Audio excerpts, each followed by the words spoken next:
Oséias 5:15. Por que eu vou ler o último versículo do capítulo 15? Porque ele faz parte do contexto do que está no capítulo 6. O versículo 15 do capítulo 5 faz parte do contexto do que está no capítulo 6, que é uma palavra que todo mundo conhece, divulga, mas que faz mais sentido se nós lermos o texto completo. Tá bom? Oséias 5, verso 15 diz: Irei e voltarei para o meu lugar, até que se reconheçam culpados e busquem a minha face, estando eles em angústia, ou estando eles angustiados, cedo me buscarão, dizendo: Vinde, tornemos para o Senhor, porque ele nos despedaçou e nos sarará. Ele fez a ferida e a ligará. Depois de 2 dias, nos revigorará. E ao 3º dia, nos levantará. E viveremos diante dele. Conheçamos e prossigamos em conhecer ao Senhor. Como a alva, a sua vinda é certa, e ele descerá sobre nós como chuva, e como chuva serôdia que rega a terra. Versículo 3 aí, queridos, é outro versículo muito conhecido. Muito. Conheçamos e prossigamos em conhecer o Senhor. Aqui diz que ele virá como chuva sobre nós. Se você olhar lá no primeiro versículo do capítulo 8, onde fala do castigo de Deus, diz que ele vai vir como uma águia. A águia é muito veloz quando desce para pegar a presa, né? Um voo, só ela desce, ela pega a presa e sobe rapidamente também. Também está escrito, os que estão no Senhor subirão com asas como águia, ou seja, muito rapidamente. É um dos passos mais velozes, tanto para subir quanto para descer. Vamos lá, então. Oséias 6, verso 4, vai dizer assim, ó: Que te farei, ó Efraim? Que te farei, ó Judá? Efraim, reino do norte, Judá, reino do sul. Porque o vosso amor é como uma nuvem na outra tradução você vai ver a cerração, uma neblina. E neblina aqui a gente chama, chuva muito fina, a gente chama de neblina. Mas aqui a palavra mais certa seria a cerração. O pessoal que tá aí, o pessoal de Minas adora aí sabe o que é, né? Cerração. Aquele nevoeirozinho que dá de manhã cedo, aí lá para as 9 horas ele vai embora. A câmera está congelando. Tá. Mas tudo bem. Dando para ouvir o som, tá bom. Né? Ó, o vosso amor é como a nuvem de manhã e como o orvalho da madrugada, que cedo passa. Cedo que está falando aqui é 9 horas da manhã. Já não tem mais. O sol aqui abre e a neblina passa. E o conhecimento de Deus mais do que os holocaustos, do que os holocaustos. Mas eles transgrediram a minha aliança, ou aliança, como Adão. Eles se apartaram aleivosamente contra mim. Gileade é a cidade dos que praticam injustiça. Gileade é manchada de sangue. Gileade é de Efraim, né? Manassés, não sei. Efraim. Como horda de salteadores que espreitam alguém, assim é a companhia dos sacerdotes, pois matam no caminho de Siquém, Siló, local do tabernáculo, praticam abominações. Vejo uma coisa horrenda na casa de Israel. Ali está a prostituição de Efraim, a idolatria, prostituição e idolatria. Israel está contaminado, também tu, Judá, será ceifado. Aqui ele termina falando, será ceifado, colhido, Judá. Os 2 reinos, o reino do norte e o reino do sul. Os sírios levaram o reino do norte e os assírios, o reino do sul. A Síria, até hoje a gente sabe onde é. E os assírios, Babilônia, Babel, Ereque, Calné, Babel, Babilônia, é onde? Iraque, hoje, né? Iraque, tudo ali pertinho. Mas os 2 reinos foram levados para o cativeiro. Amém? Tanto o reino do norte quanto o reino do sul, meu povo. Eu vou precisar da ajuda de vocês para a gente passar a aplicação do texto aqui. Li pelo menos 2 versículos bem conhecidos, que é o versículo 3 e 4, se não me engano. É o primeiro versículo. Não, é o primeiro versículo e o versículo 4. O terceiro, não é não? Terceiro, é sobre o conhecimento de Deus, né? O primeiro começa dizendo: vinde, voltemos ao Senhor. Todo mundo conhece isso, mas se a gente lê a parte do versículo 15 do capítulo 5, aí a gente entende por que o versículo 1 do capítulo 6 foi escrito. E aqui no versículo 15 do capítulo 5, o Senhor está dizendo: olha, eu vou me retirar de vocês, eu vou para o meu lugar, até o quê? Se reconheçam culpados. Até que se reconheçam culpados. Busquem a minha face. E busquem a minha face. Ou seja, eu vou me ocultar de vocês, eu vou me distanciar de vocês, eu vou me esconder de vocês, até que vocês, primeiro, se reconheçam culpados, segundo, busquem a minha face. Aí faz sentido dizer, então, até que vocês busquem a minha face, aí tem a parte final que diz: angustiado e cedo buscarão dizendo. E angustiado, depressa ou cedo, rapidinho, vocês vão me buscar. E aí vocês vão dizer: vinde, voltemos ao Senhor. Foi Ele que fez isso. E Ele pode contornar essa situação. E aí fez a ferida e vai curar a ferida. E no segundo dia, 2 dias nos revigorará. E fala que no terceiro dia No terceiro dia, ao terceiro dia, nos levantará e viveremos diante dele. Aí está, Jesus foi levantado ao terceiro dia. Por que terceiro dia está aí? Porque os judeus, eles criam que até o terceiro dia a pessoa podia ser ressuscitada. Por isso eles não aceitam a questão de queimar os corpos. Morreu. Deixa aí, pode ser que você ressuscite. Por isso aquela história da ressurreição de Lázaro foi no quarto dia, né? No quarto dia ninguém crê mais que possa voltar. A decomposição já está estabelecida. Meus queridos, bom, eu queria inicialmente falar para vocês sobre o ofício dos profetas. Tenho mencionado aqui, tenho falado muito sobre o ofício dos profetas. Já falei para alguns que o meu chamado é para profeta, é um chamado profético. Se você puder entender quem eu sou só mais um doidinho. Doidinho que foi chamado para fazer uma obra de Deus e que tem que ser feito. Bom, o ofício dos profetas consiste, em primeiro lugar, anunciar a todos. Não é em todo lugar, é no lugar que Deus quer que ele anuncie. Tudo o que Deus quiser que ele anuncie. Nada dele. Tudo o que Deus quiser que ele anuncie. O que passa disso aí é de procedência maligna. Então, dentro do ofício dos profetas, a gente vai observar o seguinte: o teor da palavra de Deus, o que compõe a palavra de Deus, o que ela traz, geralmente para o povo de Deus. Algumas vezes, quando é o juiz de Deus, é para as nações em redor, mas na maior parte das vezes, os profetas falam da parte de Deus para o povo de Deus. E a palavra traz em si denúncias. Como é essa daí? O Senhor está dizendo que eu vou me retirar de vocês, até que vocês estejam quebrantados, reconheçam o erro, e aí vocês, quando estiverem bem mesmo por baixo, vocês vão me buscar. E vocês vão dizer, nós temos que voltar para o Senhor. Então, palavras como essa daí, elas não agradam. Não agradam a ninguém. Né? O teor da palavra do Senhor vem denunciando infidelidade, quebra de aliança com Deus, negação dos princípios e preceitos de Deus. Uma coisa é Deus se ausentar do povo por causa da infidelidade do povo. Outra coisa é o povo querer tirar Deus de tudo quanto existe. Querer negar a existência de Deus. Querer negar os direitos daqueles que querem buscar a Deus. Né? Isso é cruel. Dentro do que é palavra de Deus, palavra profética para o povo, nós temos outro ponto. Denuncia todo tipo de injustiça praticada no meio do povo. Povo da aliança e governo, país, nação. Geralmente é uma palavra voltada para a nação, porque toda a nação era do Senhor no Antigo Testamento. E aqui no Brasil hoje nós temos uma nação dentro da nação. A nação que é povo de Deus está dentro dessa nação. Tá certo?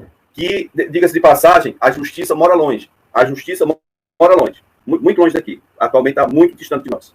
E aí ninguém pode falar de injustiça. Porque se falar de injustiça, não é papel de pastor. Eu já disse, eu estou fazendo papel de pastor, mas eu sou profeta. Se doer, não é problema meu, não. O problema é de quem está de acordo com a injustiça. Toda espécie de corrupção era denunciada nessas palavras.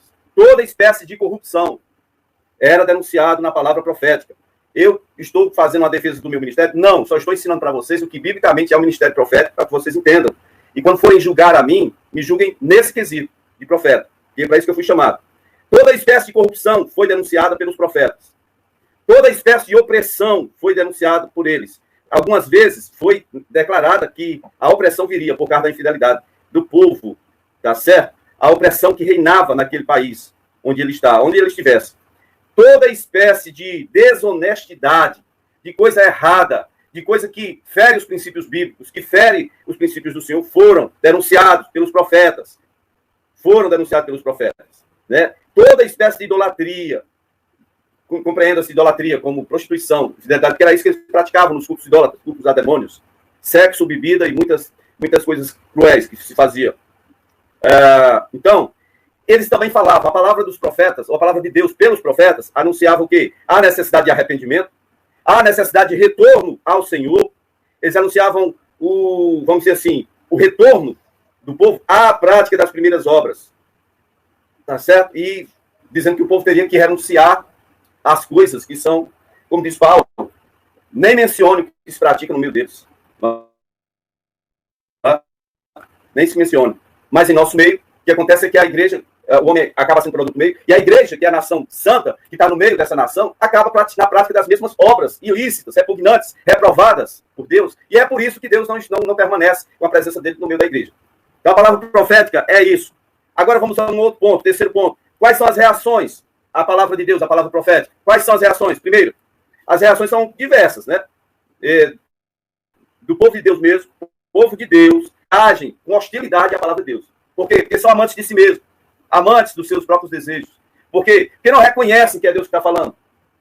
Porque estão com a cabeça cheia de ideias que nada tem a ver com os princípios de Deus, não reconhecem, não querem se arrepender.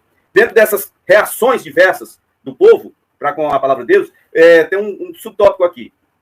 Primeiro está aí. Primeiro versículo, né? Só voltam ao Senhor depois de serem totalmente quebrados, esmiuçados. Enquanto tem uma oportunidade de viverem se deleitando no pecado, não voltam. Quando Deus tira tudo, e aí eles ainda não voltam quando o Senhor deixa eles a própria língua, a morte. Aí sim, aí voltam ao Senhor. Por que a igreja não volta para o Senhor? Por que nós clamamos, choramos, pedimos a Deus que manifeste a presença dele, e a presença dele não manifesta? É porque não chegou a esse ponto aí, gente, ó. Não chegou a esse ponto. Olha o versículo 15 do capítulo 5. Até que o quê? Finalzinho, parte B.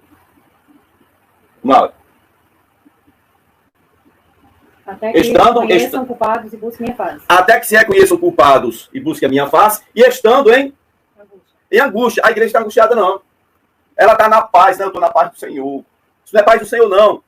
Paz do Senhor é quando o Senhor está presente. O Senhor está ausente, não é paz do Senhor, não. Isso é covardia. Olhe, presta atenção. Voltem para o Senhor, porque é tempo de voltar para o Senhor. Após serem quebrantados, aí eles voltam ao Senhor, voltam ligeiro, porque é a única opção que eles têm. Veja, hoje nós nos julgamos diferente do povo de Israel. Nós nos julgamos muito melhor do que eles. Mas não parece uma ironia, parece uma falta de raciocínio lógico, porque as pessoas quase idolatram o povo da velha aliança por causa da manifestação de Deus. Ah, Deus era muito presente. Cadê Deus?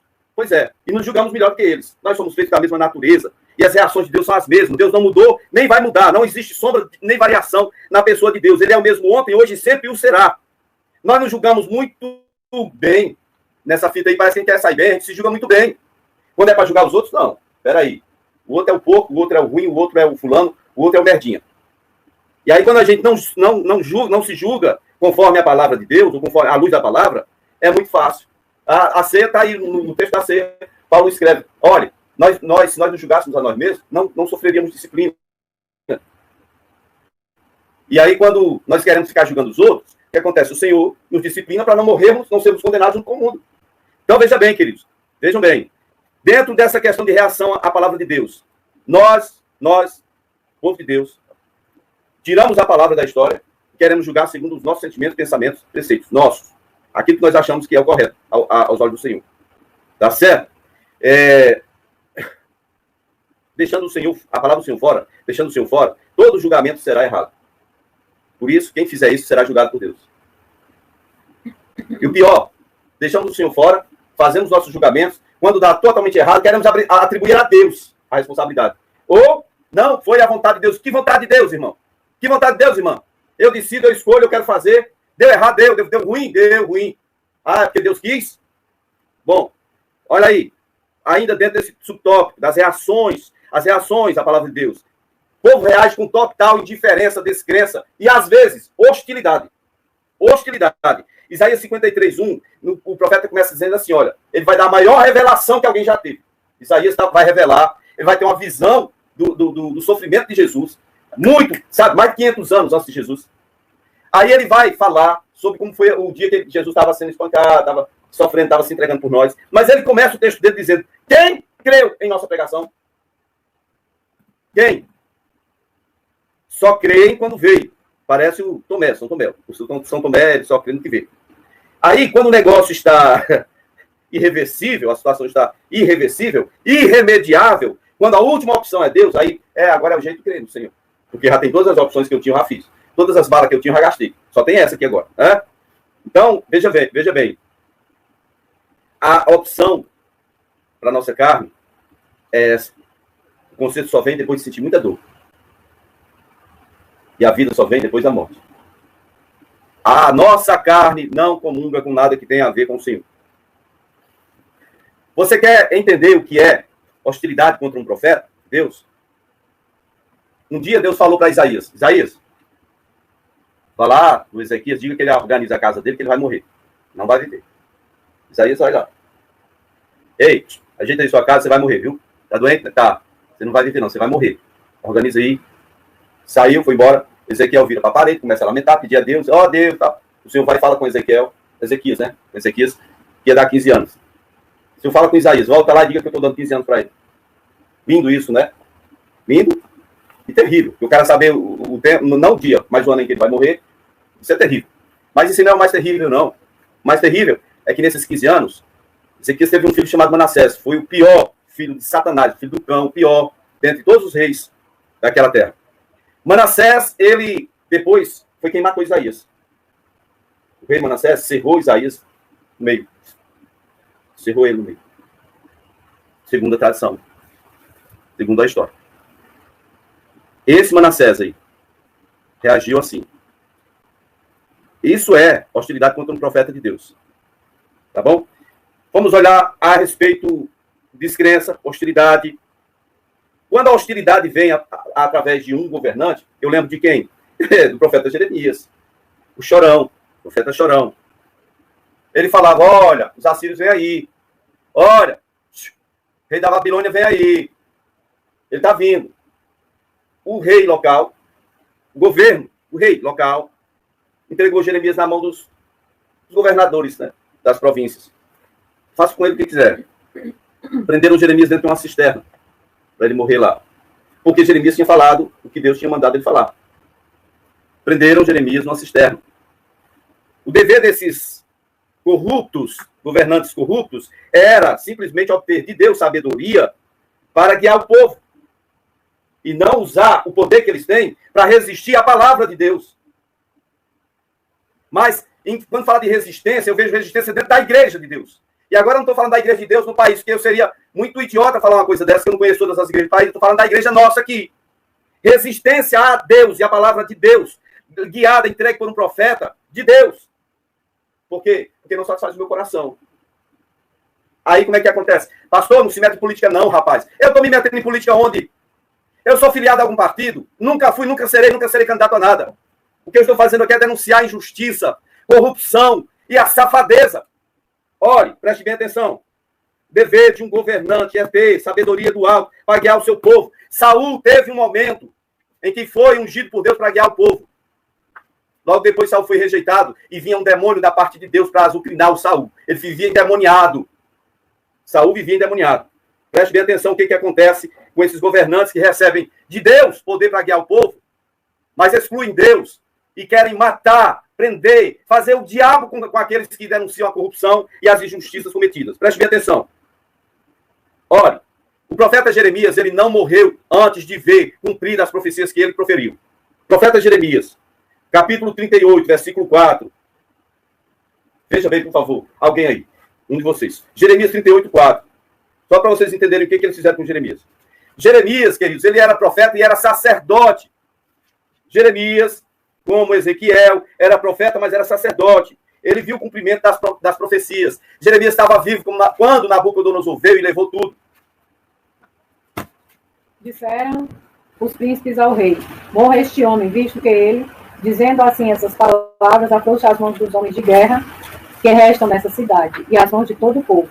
Porque este homem não procura o bem-estar para o povo, e sim o mal. Olha aí, guerra.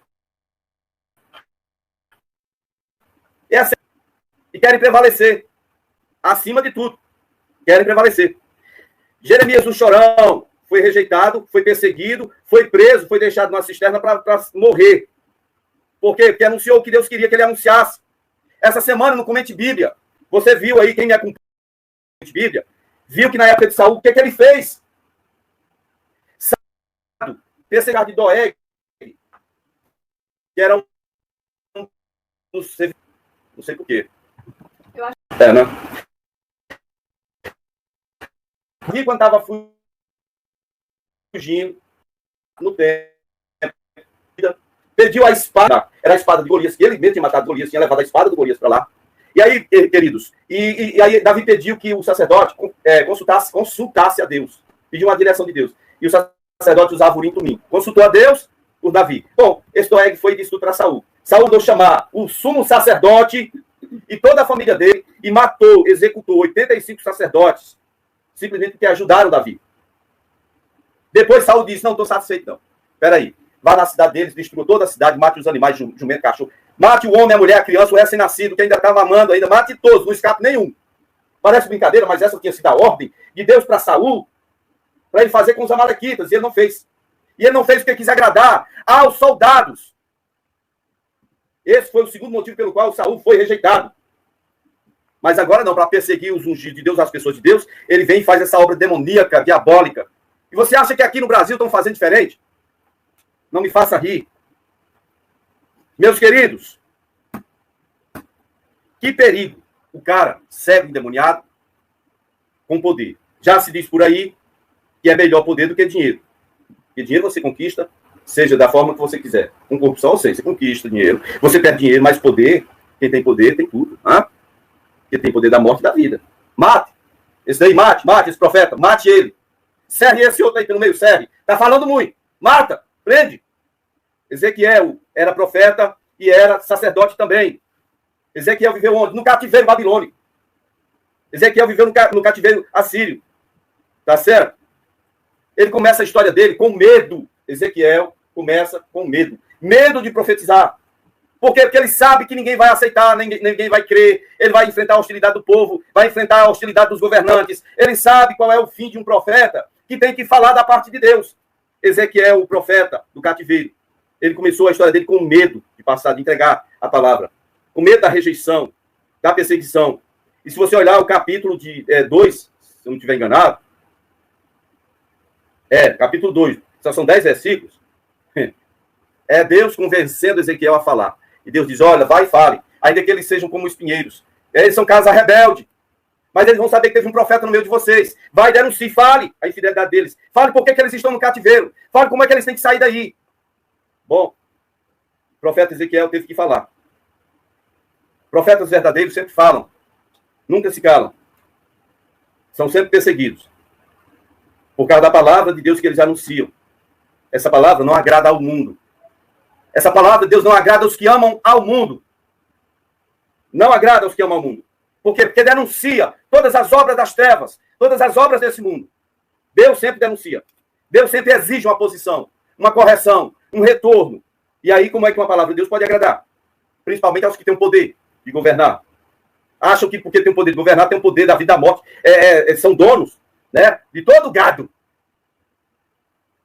E aí tiram Deus de tudo, negam os princípios de Deus e querem ensinar o povo a viver uma vida totalmente excluídos da presença de Deus. Por favor, mais alguém ache aí Mateus 23, versículo 32 ao 35, onde é o Senhor Jesus, o próprio Senhor Jesus está falando sobre esse ministério profético, ou o ministério dos profetas. Existem dois Zacarias, tem o filho de Baraquias e o filho de Ido.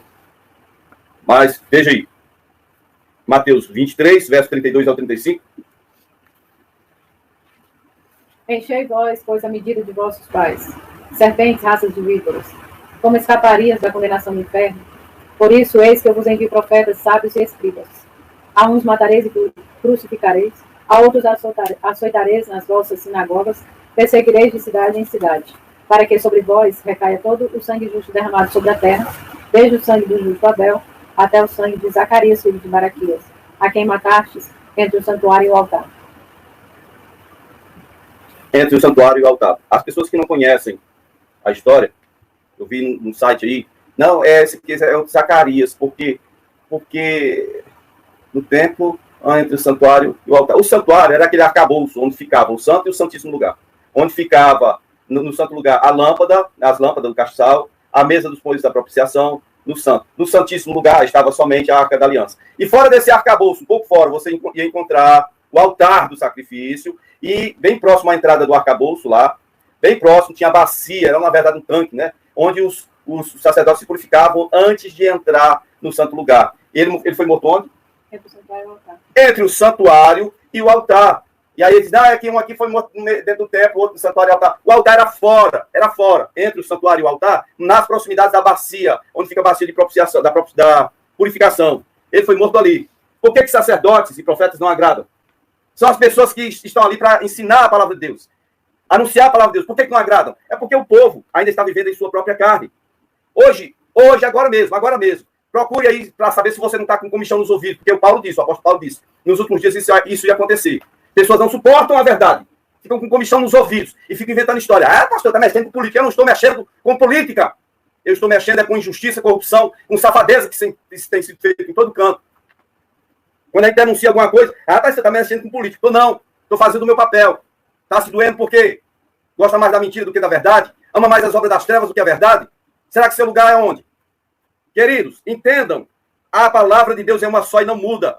Quem muda são essas pessoas que são tão sensíveis que não suportam a verdade. Mas a mentira, acolhem bem, porque gostam do engano e da mentira. Por falar nisso, a Bíblia fala nos últimos dias sobre aqueles que negam, rejeitam a verdade e o amor de Deus e se entregam à mentira. Esses vão ter o que eles merecem. Porque o sistema da besta já está implantado. Está bem pertinho. Para ele vai ficar bem bonzinho para vocês. Para todos vocês. Que rejeitaram a verdade de Deus pela mentira, pelo engano. Queridos, eu quero que nós possamos hoje cear. Mas depois dessa palavra que é tão dura, Deus não tem me dado mamão com açúcar, não. Olha, eu quero que vocês compreendam uma coisa bem simples. Bem simples. Agora uma palavra voltada para, principalmente, o pessoal, meu povo aqui, de Moedo do Norte. Entenda vocês. Igreja Batista Calvário, de Moedo do Norte. Preste bem atenção. Eu sou o escolhido de Deus para fazer uma obra. E eu não vou deixar de fazer essa obra porque fulano ou cicrano está se doendo, não. Eu não tenho problemas com nenhum de vocês. Se vocês querem criar problema comigo, porque eu estou fazendo o que Deus me manda fazer, aí é com Deus que vocês têm que resolver. E aí nós vamos saber se realmente é Deus que está me mandando fazer ou se não é. Ore ao Senhor, veja se você vai ser atendido em suas orações, que eu tenho orado. Vamos ver, então, o que Deus tem a dizer a respeito dessa obra. Quanto aos que são resistentes, porque optaram pelo politicamente correto, o politicamente correto está acima da palavra e da vontade de Deus, eu quero dizer para vocês que a hora de vocês vai chegar, a hora de vocês clamarem a Deus vai chegar. A última vez que eu disse isso para uma igreja, eu estava em Realeza, Minas Gerais. Eu fiz uma reunião lá, com toda a liderança. E disse por que tinha vindo, por que tinha ido para lá, disse por que estava saindo, e eu disse, olha, as línguas de vocês, as boquinhas de vocês que estão se levantando para falar mal de minha pessoa, por causa do chamado de Deus que ele fez a mim, essas mesmas linguinhas, elas vão clamar a Deus por misericórdia e não vão me encontrar. Porque se levantaram não foi contra mim, se levantaram contra a obra de Deus, que eu estou tentando fazer, e ainda existe uma diabólica resistência. Então, vamos voltar à sensatez. Não crie problema comigo, por causa da obra que eu tenho que fazer. Eu sou o pastor de vocês, por enquanto, porque eu tenho que me fazer pastor. Alguém tem que se fazer pastor, né? Mas entenda, o pastor de vocês é um profeta. Profeta não se corrompe. O profeta que se corrompe não é profeta. É a mesma coisa você achar que anjo se corrompe. Anjo que se corrompeu não é mais anjo, é demônio. Então preste atenção.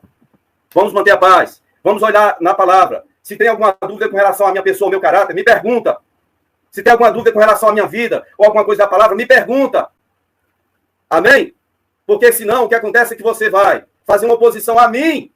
E quem vai contra você é aquele que me mandou fazer essa obra. Aí você não vai ter defesa nenhuma. Nenhuma. Quem é que vai te defender? Quem é que vai te defender se você lutar contra aquilo que Deus me mandou fazer? Eu acho que você não vai encontrar nenhuma vamos dizer assim, defesa da parte de Deus, não. Amém? Então vamos então, você que está aí me ouvindo, você que comprou aí, tem o seu pão, o seu suco de uva, e quer participar, quer fazer a ceia, arranja aí um pedacinho de pão. Vou dar um tempinho aqui para que você que foi pego de surpresa, não sabia que ia ter ceia do Senhor, você possa ir no armário aí, pega um pouquinho de suco de uva, pega um pouquinho, pedacinho de pão. Um pão só desse aí já dá, viu? Tem muito pão aí. Aí, vamos ministrar a ceia do Senhor. Vamos ministrar a ceia do Senhor.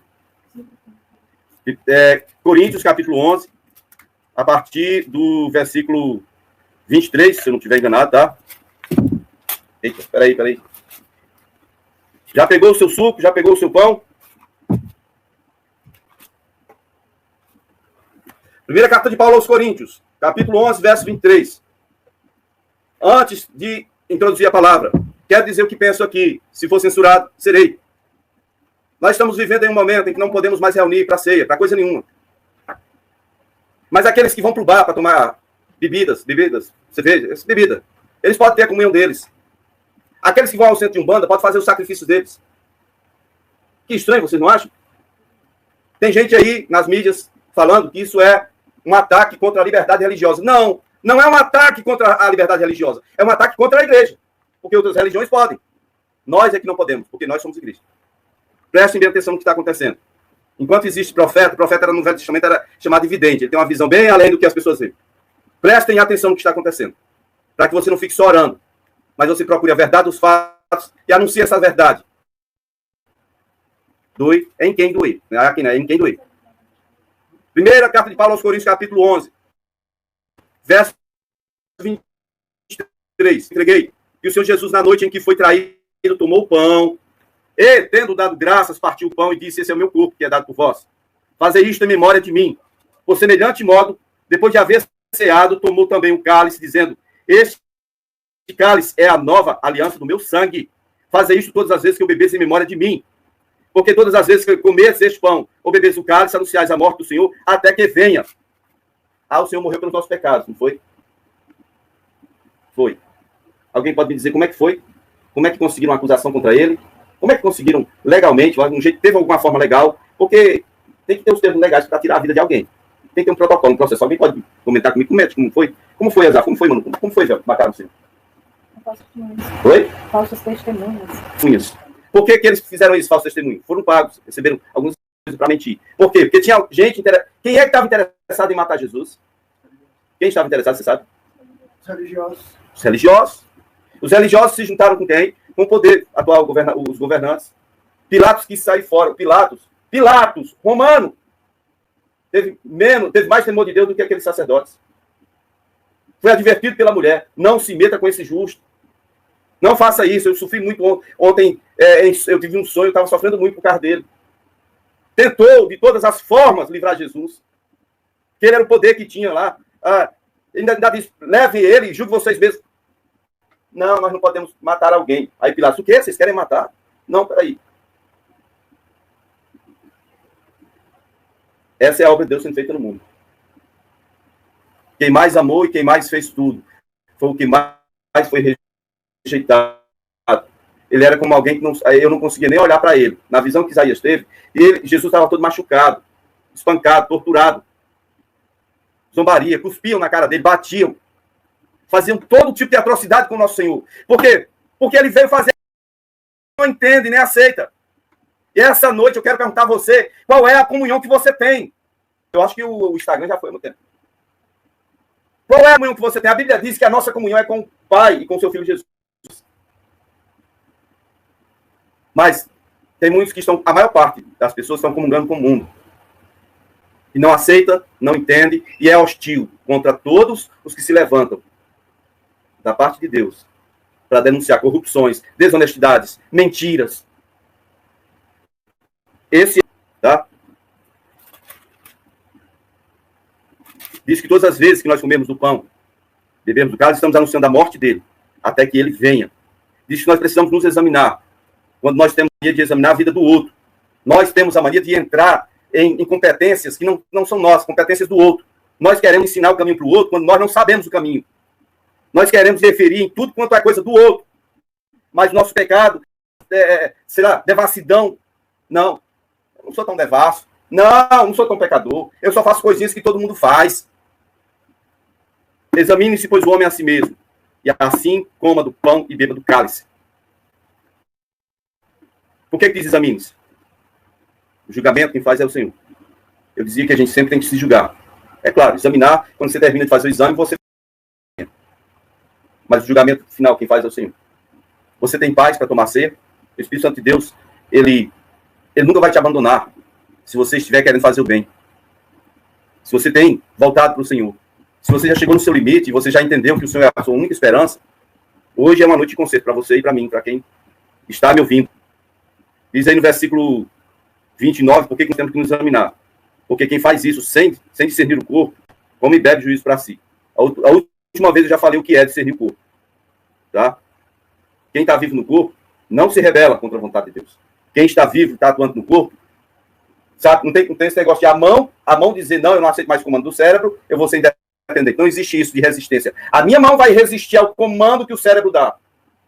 Resistência para o inferno. Veja. Porque se nós nos julgássemos a nós mesmos, primeiro é exame, depois é o julgamento. Se nós nos julgássemos a nós mesmos, não seríamos julgados. Quando eu me julgo, eu me sentencio. Quando eu me sentencio, eu vou procurar consertar. Mas quando eu não me julgo, quando a minha preocupação é só julgar o outro, aí, versículo 32. Quando julgados, somos disciplinados pelo Senhor, para não sermos condenados com o mundo.